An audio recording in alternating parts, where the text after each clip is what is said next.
It's a little depressing, and it makes me feel sad writing it, but it doesn't change the fact that this was one of the most frightening nights of my life. My entire life. My father, he passed away when I was 4 or 5 years old. My mum, she met David when I was 10 years old, and he ended up adopting me several years later. Even though David wasn't my real father, he raised me as if I was his own daughter, and I loved him like he was my real dad. Scratch that. I hate the phrase, real dad. That man wasn't like a real father. He was my father. He was a great man, and he treated me and my mother like we were the most important things to him in the world. A few months back, David passed away. He got sick suddenly, and he died not long after. I was sad, and it hit my mum really hard. He was old, but it didn't hurt any less. My elderly mum's health wasn't that great either. It was declining, and we were worried that this might be the final straw that broke her back. On the third day, my mum begged me to stay overnight. This was so that if the intruder showed up again, I could witness it and either stop them or call the police or something else. Honestly, I thought my mum was really tired and that she was dreaming, thinking her dreams were real or something. At some point during the night, I thought I heard someone, or something, coming from the dining room. It was jarring because it was clearly a voice. For a single second, I thought my mum was right. Someone was breaking into her home. I slowly got up off the couch and started to head back towards the noise. I ruled out ghosts because I'm not really into that, and I started to think that maybe it was somebody homeless. When I was only one room away, I could clearly hear the voice. It was my mum. I stopped sneaking at that point and walked into the dining room. My mum was sitting at the head of the table and having a full-blown conversation with nobody. It was the strangest thing I'd ever seen. Her eyes were fully wide open, but they were almost glazed over. She was awake, and she was sleeping at the same time. She never looked in my direction, but she knew that I walked in. In a cheerful voice, she said, "Hello dear, I'm just enjoying some time with David."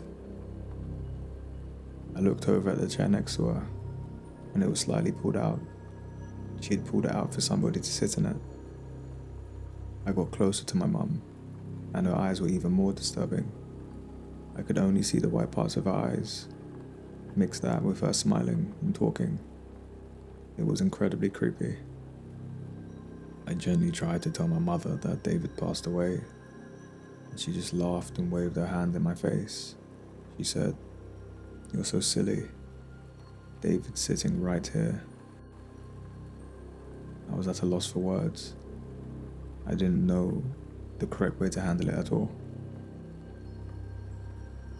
Do I just make my grieving elderly mother happy and let her think that she's just talking to her dead husband? Or do I try to just wrangle her way back to reality and potentially crushing her heart, causing her heartbreak? She grabbed my hand, and still she didn't look in my direction. She didn't change her facial features or anything. She said to me, "You can leave now, sweetie." I don't know why I was so scared. It was just David cleaning the house. That is what I heard last night. It was just David. It was just David. I remember this word for word. She kept on repeating the last part. The sleep talking turned into gibberish, and every once in a while I would hear the name, David. I didn't even realize until last night how hard my mother took the loss, and how fragile her mind had become. When I tried to move my mother, she snapped, and she growled at me. She sounded like an animal.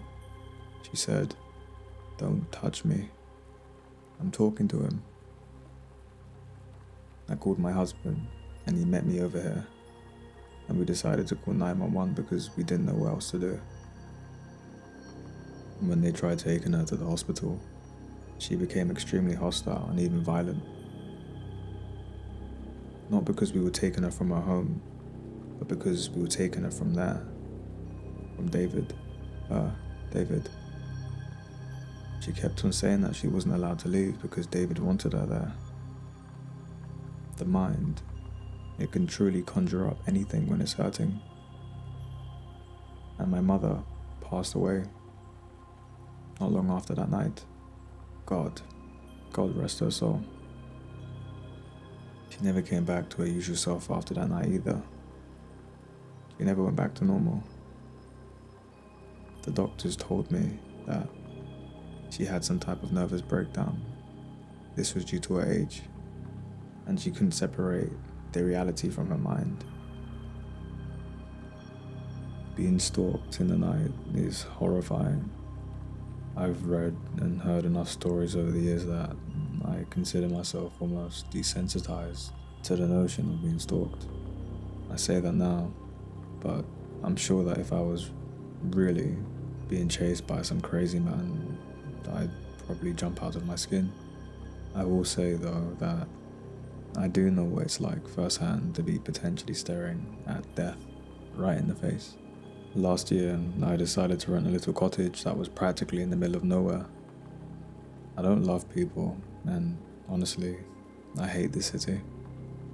So I just wanted to get away and just be in peace, live in nature for a little while, listen to the trees, the wind, and the wildlife.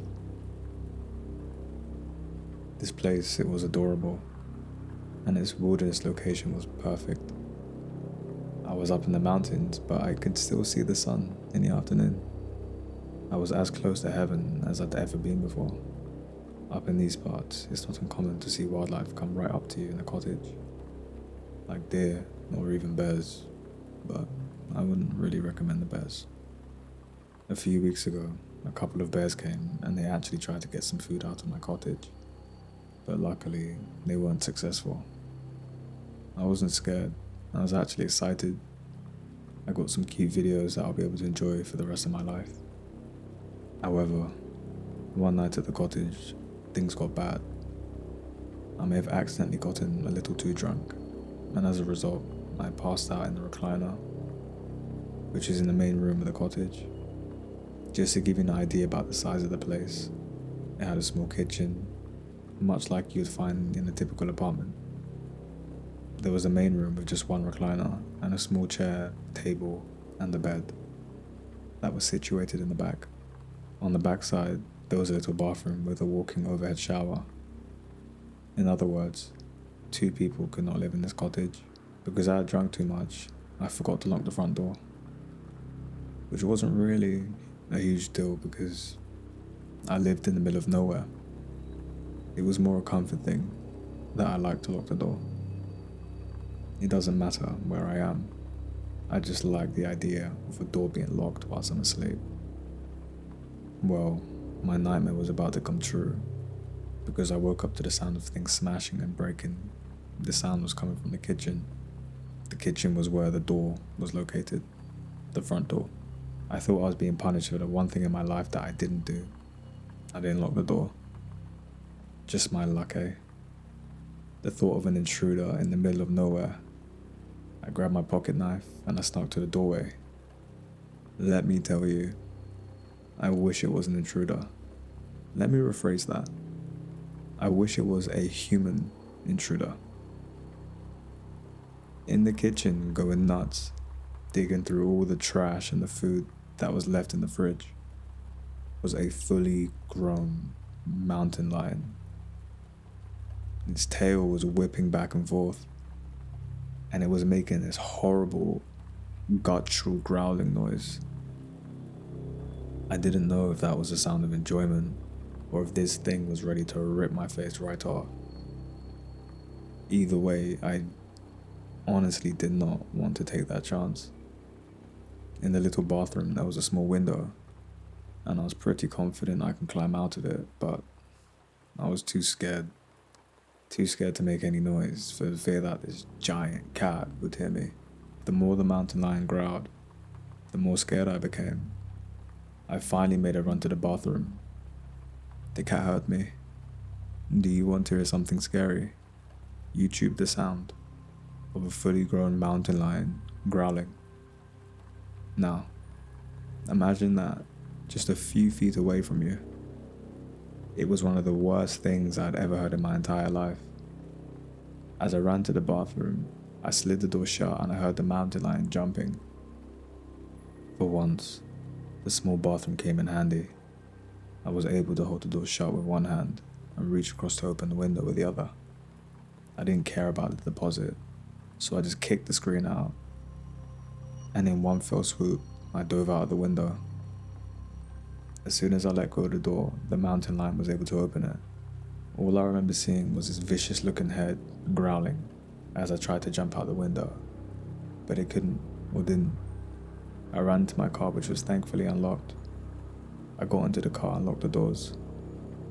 I didn't have my keys, so I couldn't drive anywhere, but at least I can lock the doors. I did eventually see the mountain lion come out of the cottage, which was roughly about an hour later, and it walked around the car for a while.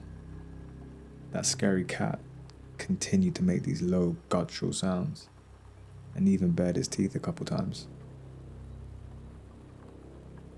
As around dawn, the mountain lion had finally retreated somewhere, and it was gone for a while. I left the car, and I rushed into the cottage, and the place was completely destroyed. I grabbed my keys, my phone, and I drove into town. I called the property owner, and the guy somehow laughed. I thought it was going to rip my throat open, and this guy was laughing, and he basically just said, "Yep, that can happen around here." In case you couldn't tell, I had left that day, and yeah, I had to pay for the damages because you got to love those contracts. People, they can be very weird. We can even affect other people without us ever noticing.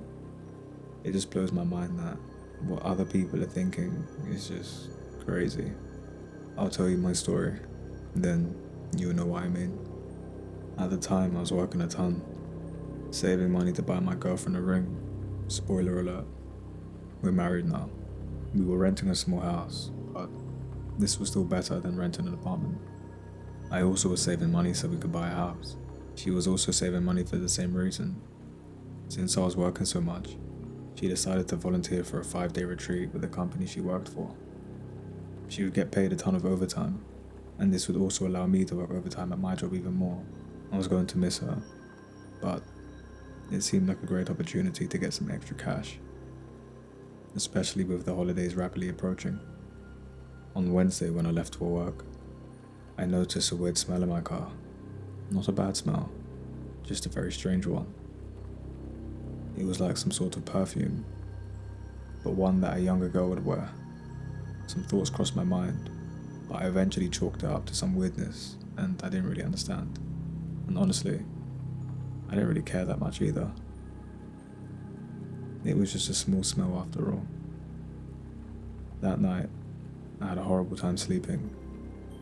I told myself that it was likely because I missed my girlfriend. I was always used to her being there, and now, this is the third night in a row where I was sleeping alone. I swore that all night long I heard noises coming from downstairs, but it wasn't loud enough or scary enough to raise any alarm bells. So again, I ignored the weird signs, and I told myself that it was probably just wind or just regular house noises. Thursday morning arrived, and I felt like I hadn't slept at all. I made my coffee and hoped that it would do the trick. When I got to my car, I found it unlocked. I'm good at locking my car door, but since I'd been working a lot, I just thought maybe I was just tired. Ignoring the unlocked car door, I got into my car and started to drive to work. Now, same story as the previous day. I could smell that perfume again, and now some red flags were raising, but I couldn't even begin to think about where this possibly could come from. Every thought I had just ended up with me blaming myself for being tired, or me just simply missing my girlfriend. It was the most logical explanation at the time, well, at least to me. I left work that evening, and once again, the same smell was in my car. It was clearly perfume. I even had my co-worker come over and smell the car for me, just to make sure that I wasn't delusional. He said that he can clearly smell it too. I knew the smell of her perfume, and I knew that wasn't it. When I got home again, all I could smell was that perfume, and now it really weirded me out. I decided to take a shower, and then go grab a bite to eat by the bar and have a drink too. My girlfriend wasn't coming home until the next afternoon, and it was also my first day off in 13 days, so I was ready to relax. I got home late Thursday that night, maybe around midnight, and got myself ready for bed. That smell hit me as soon as I opened the door into the house. I was more annoyed at this point than anything else. I got into bed not long after getting home and just started to fall asleep. I knew that she was coming home tomorrow, so I was just hoping that all the weird smells would go away by then. I must have just fallen asleep for a little while because I was awoken by someone getting into the other side of the bed. For a second I thought it was my girlfriend. I was half asleep and my mind went right back to her as she was getting into bed. She shushed me and I turned back around. She started to cuddle up to me like she was a big spoon, which she had never done before, but I was so tired and so happy that she was home that I didn't even care. Maybe a minute later, my eyes shot up. I looked down and a woman's forearm was lying across my body, holding me. I smelled the arm and I instantly recognized that perfume. This was not my girlfriend. Then I started to come into my senses, and I remembered that she wasn't coming home until the afternoon. Why would she have come home in the middle of the night? I jumped out of bed, freaking out. I turned the lights on and just sitting in my bed was some young girl, probably in her mid-20s. She was smiling and kept brushing her hair away from her face. She kept asking me what was wrong, calling me babe. I was screaming at her to get out of my bed, but she kept on smiling. I called the police, but she didn't even react. She just shushed me again and kept trying to rub my arm the entire time. I was freaking out and telling her that the cops were coming anytime soon, but she didn't care. She didn't look crazy or anything.